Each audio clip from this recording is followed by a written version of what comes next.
Okay, I'm back.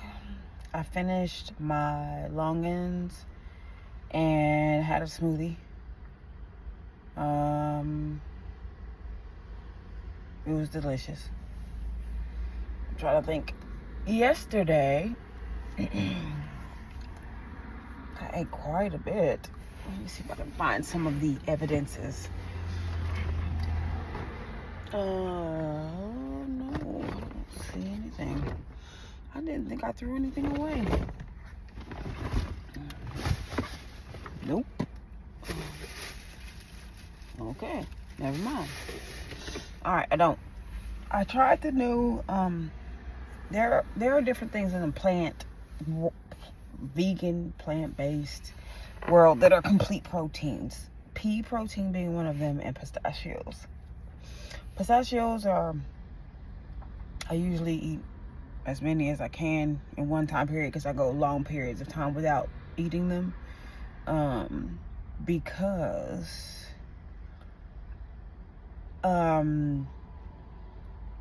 think I read an article or something that said that even it's a complete protein, but some proteins are hard on your kidneys, and I think nuts were on the list.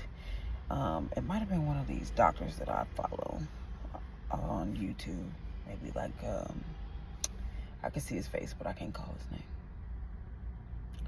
It's not Dr. Axe. I don't know. I might, if I find it or if I think about it, I might post it later. Yesterday, I ate a lot yesterday. I ate the pistachios, a whole bag. They had, it's about I think it's the pistachio brand. They had sweet and cinnamon. So it's just sugar and cinnamon with a little salt on them. Kind of remind you of Cinnamon Toast Crunch. I had a big salad. Big-ish. It wasn't that big. I've eaten bigger.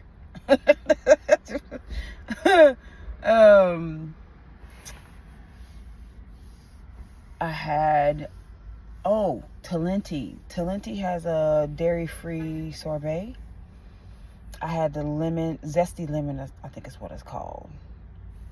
It was amazing. I like very heavy-handed with lemon desserts and lemon citrus desserts of any kind. Those I usually tend to lean toward those. Those are typically my favorite. Like even when I wasn't vegan, lemon meringue pie and all the things. So I like lemon desserts specifically, and I like very heavy-handed with the lemon and the ginger. If it's like a ginger something or a lemon something, I typically like to taste it. I like it to be very present. Sometimes you get a lemon dessert and you can barely taste it. So that was delicious. Talenti zesty lemon sorbet, dairy free, amazing. It was so good. I also, the salad, the Talenti, and the vegan carrot cake muffin I got at Whole Foods. They were delicious. They were so good. Oh, mostly the carrot cake muffin. It was really good. If you're a vegan and you're trying to stay on a certain path, don't go to Whole Foods. It's too. I was like, wow, I just want some. I was hungry. Don't go anywhere hungry, especially. But I think that happens even when I'm not hungry. I don't think it matters. But I just saw a bunch of stuff that I wanted to eat, and I was like, oh God, I gotta get out of here. Today though, I had the longans and the smoothie. Yesterday, I had a cold press, Whole Foods cold press orange juice. I had that orange juice, salad, sorbet, coconut water. I drank a coconut water. a big one. I usually get the 32 ounce. I can drink the whole thing. So that's what I ate yesterday. I feel like sometimes I have an idea of what I'm going to eat the rest of the day. I don't. I do know that I need to take these locks out, and I have to so when she put the locks in, she put the glue, some glue stuff. I don't know what it is, but I have to get some glue remover. I've seen a couple of easy ways to take your locks down. But I'm getting the glue stuff just in case there's like, I noticed like on a couple of them, like the glue is on my hair. So I don't know if it's gonna be with great ease that some of them come down. So I'm gonna give it a go. I actually don't know when I have another day off to think about it. Whenever my next day off is when I'm gonna take my locks down.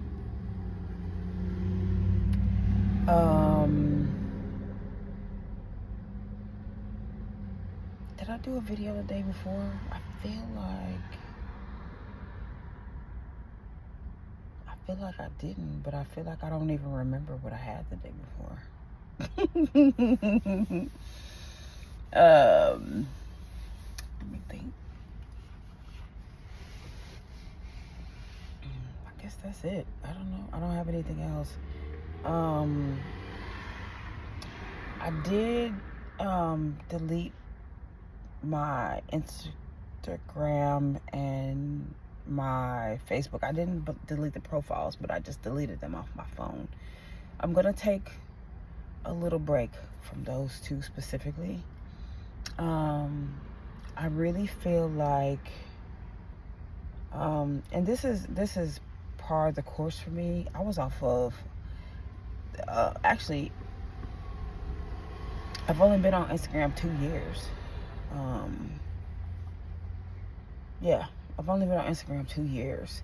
And then the same time, I opened my Facebook profile back up. But I was off Facebook for like 10 years or something crazy. Like I just don't. I'm not really a social media person. I like YouTube real well, but the other two I don't really need, so to speak. It might have been a little more than 10 years. I just wasn't on there. I wasn't on there for a while. So in October 2023, so this very month, 2 years ago is when I got back on social media. But I had been off of Facebook for years and years and years, like 10 or more, easy. And then I did an Instagram profile, but both of them were for business. I thought I was gonna have like a laundry business. I still maybe will. It doesn't bother me. Laundry pickup service where I just go pick up the laundry, do it at the laundromat, and bring it back to you. So I still will do it, but I don't know that I need. I mean, many businesses started word of mouth in days of old, so it wasn't always social media building a business of sorts. But at any rate, so I don't need those to get that done.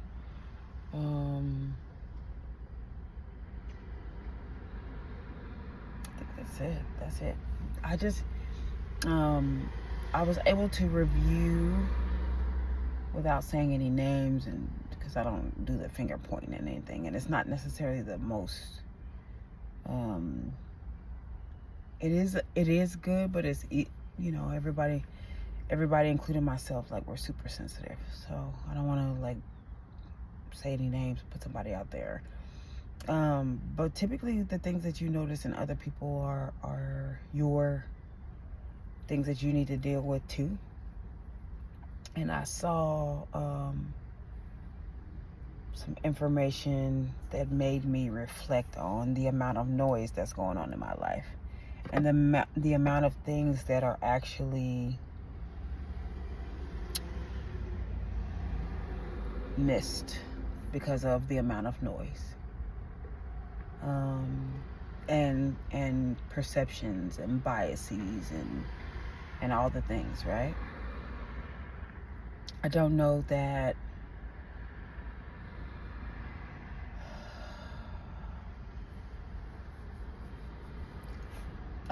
I want to be. I'd rather just be positioned to hear, and I don't want to. I feel like the normal national global cliche is, it's not what you said, it's how you said it. And I think sometimes, and I feel like I'm decent at it, but everybody could, has room for improvement, right? So I feel like a lot of the times, or a good portion of the time, especially in regard to criticism or sound advice, even if you say it rotten, like, consider the things that maybe a hater might say. Say, for instance, like somebody that's actually not out for your good, like they're actually moving forward and trying to hurt your feelings, and they're kind of the nitpicky type of people, and they're razor sharp, focus on they're just very negative people, and that's fine. There's nothing wrong with that. That's where you are right now, or however people get that done, then so be it. But just like jokes, right? There's usually even a small percentage of a joke that's true. And so I feel like even in my sensitivity, when I'm hearing criticism in regard to myself, I at least try, I feel like, to, no matter how it's said, if it's hurtful or not, I feel like I try to at least consider any portion of it that may be true. I then consider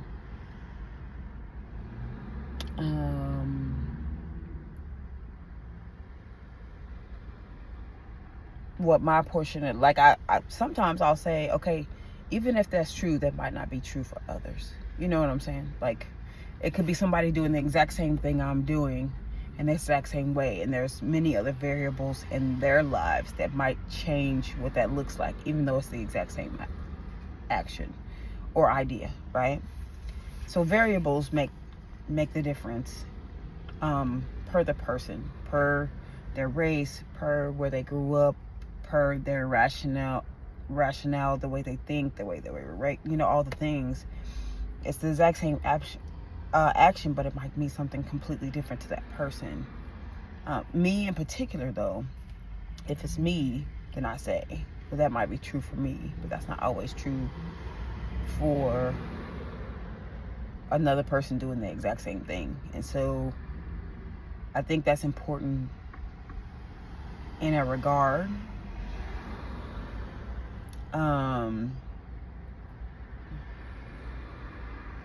I think the example and what I'm thinking about now was, there was a believer, we'll say advising another believer to, it was, something real familiar, like don't block your own blessing or something, right?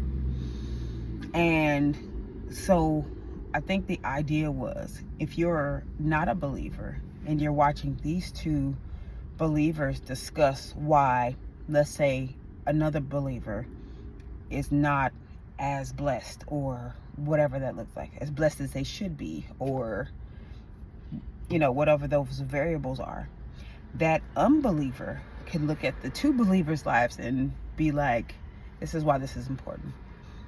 Well, I'm watching these two believers, I see how they live. if she's doing X, Y, and Z, and God still can't bless her for whatever reason, let's say it's me, for instance, then they might introspectively look at their own lives and say, well, if God can't bless her, I don't live nearly as close to, everybody has their judgment of what's clean and what's not, right? So they might say, I don't live nearly as good as she lives. So if God can't bless her in the condition that she is, then I ain't got nothing coming. I'm not going to consider coming to Christ if I have to be a certain thing and still miss, right? So I feel like at that point in time, I was like, well, I don't want me personally, and this is what I believe, and this is my channel. So I wouldn't want somebody to look at my life, number one, the great deal of how you're supposed to live and being Christian and all the things. Everybody's blessing is not based on a lot of things. It could be that this person is, let's say this person is going to church and they money is in order and they got 85 degrees and God still ain't blessing them, right? That's not my story. This is not my story. So just keep that in mind. It doesn't mean that when God the variables are because God sees many other things, heart posture and motives and things of that nature. So you don't want to put out like that blessings are conditional and things of that nature. So I feel like that's why I say if the variables are the different situations in the Bible, there's not the same story told about all these different lives because there's no formula, right? So the outsider considering coming to Christ is not set to say, well, man, if she's living like that and God still can't bless her, this is not for me. You don't want that piece. That would be the example of, like, you don't want somebody thinking that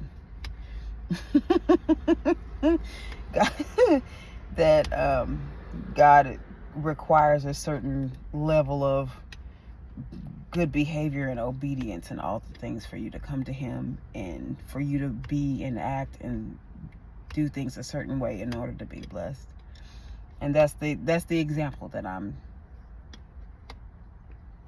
that's why I think that I'm pulling away. I digress. So anyway, just be mindful that people are watching your life. That's very important. But God knows all things, and that's also very important. And I feel like if I weren't a believer, I wouldn't want to come to Christ based on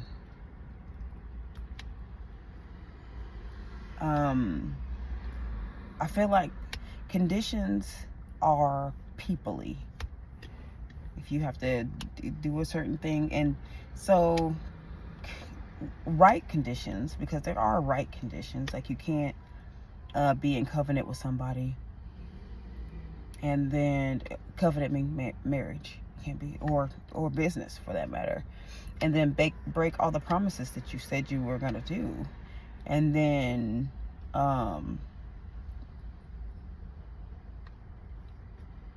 expect there to be no consequence, good or bad, right? If you do something right, there are good consequences, and if you do something rotten, there are bad consequences, right? And so I think that's a lot of what we're living and a lot of what things are. But conditions are peoply. There's a book in the Bible by the name of Hosea. Hosea was a prophet, and God had him marry a prostitute, and he was a priest. And so a lot of theologians, armchair and real theologians, think that that's the picture of the way God loves and the way we are, meaning that we're always straying, we're always doing something we ain't got no business doing. And then the faithfulness, because in the book, Hosea, his wife kept leaving and he would just go get her. Just wow. So thanks to the name of the Lord that we are not ordered to hire prostitutes. I mean, to marry prostitutes.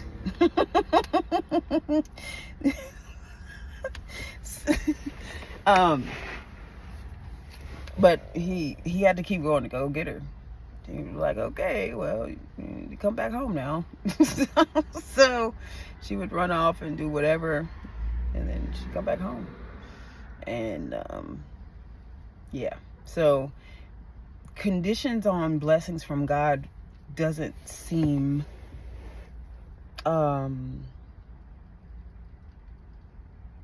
doesn't seem right. It seems like if you're set to be blessed and it doesn't come, God allowed that in some respect, but sometimes it's for your good, and whatever he has for you is yours.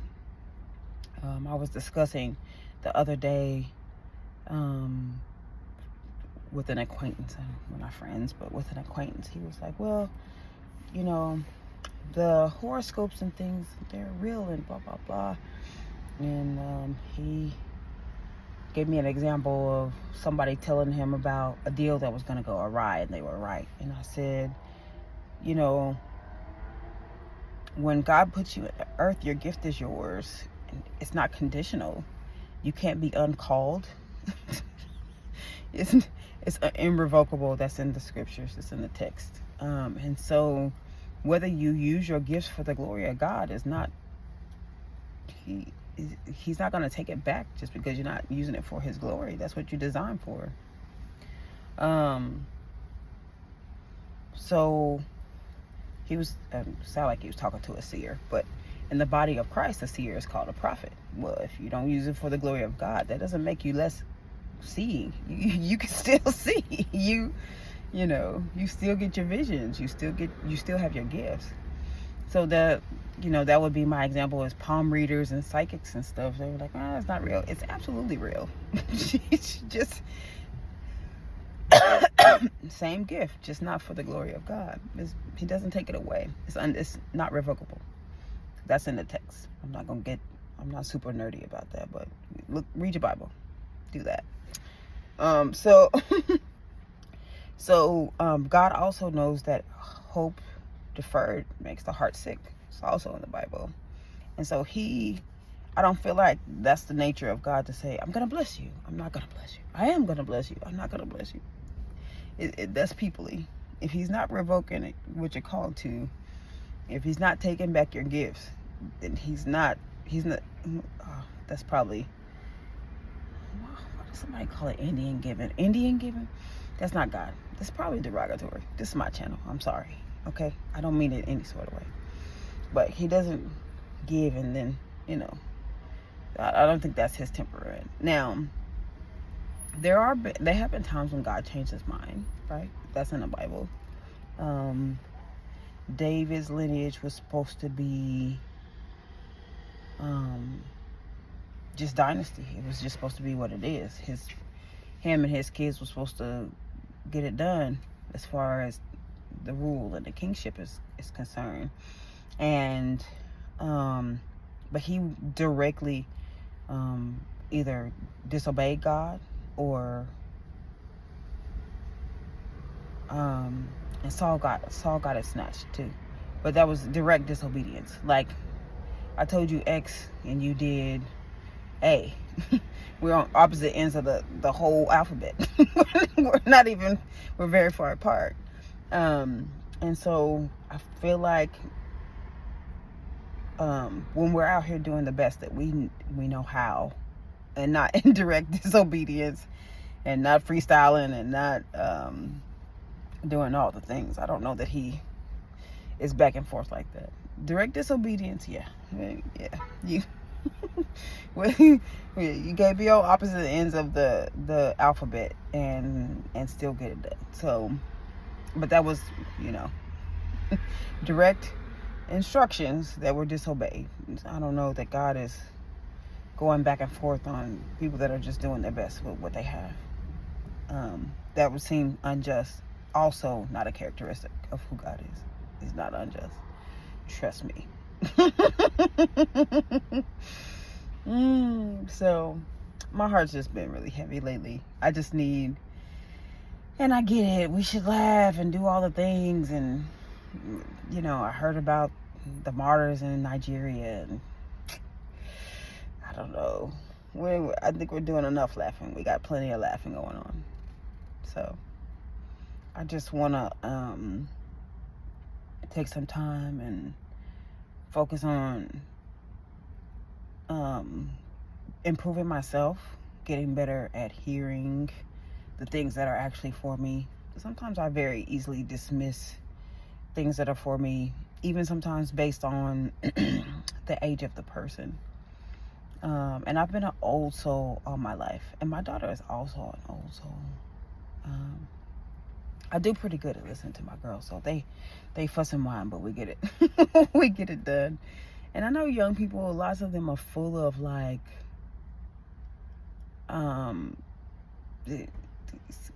you know, like, sometimes young people are majoring in the minors. Like, a lot of the result of today is because some young person had the idea of uprooting something that was tradition. And some of tradition is trash. And with all due respect, like, yeah, we should have got rid of that a long time ago. But there's some things that have been left in place that are also trash. Like, do something about Groundhog's Day. His accuracy is trash, and we've been doing this for a million years for no apparent reason. Like, let's get rid of some of the traditions that really don't matter. Groundhog's Day? You guys haven't got there yet? Okay.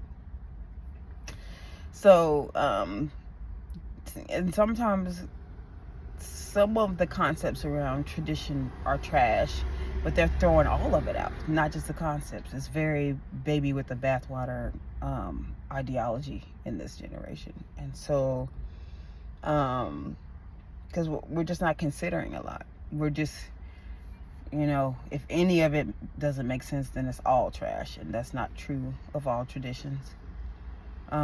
Except Groundhog's Day. What are we doing? What are we doing? Anyway, so some of the things that my point is, some of the things we should have gotten rid of are still very present, and then some of the things that are super important are being thrown out. So I preface that by saying that like, sometimes we're just not listening to young people because a lot of the stuff that comes out of their mouth is like weird. Because I have to talk to them. My daughter is 22. Her honey is 23. There's another one that I have to talk to on a regular basis. I think she's 20. So a good portion of the stuff they say that comes out of their mouth is like, really? Is that how we think it goes? And so I get it. Like, I would say a good portion of the ideas and the way they think, a large portion, should be dismissed. It's just it's too much. But I said all that to say that I don't want to miss, like, say that ration is 80-20. Whatever the 20% of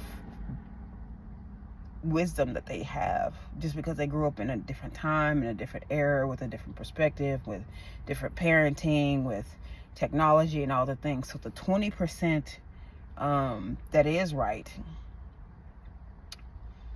and that does work and that should be dealt with, I don't want to miss it. Like, I watched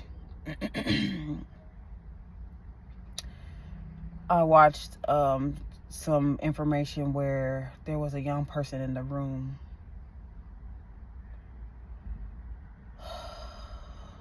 and nobody was listening. So then that made me consider how much I miss. And that made my heart sad too. Especially in the text where it says, Young people are going to have a lot to say. They're going to dream dreams, and they're in the last days. And they're going to, there's going to be a lot of wisdom on them. So some of them, not all of them. So I also feel like if we dismiss everything that they say, like, then they'll stop talking. And they might be the very voice that we need to hear.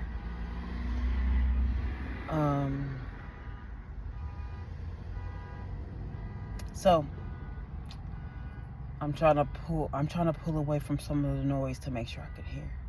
I just feel like in these days especially, it's going to be important that you can hear.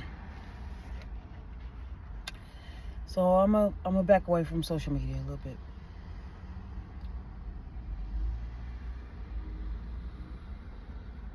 Have a good one.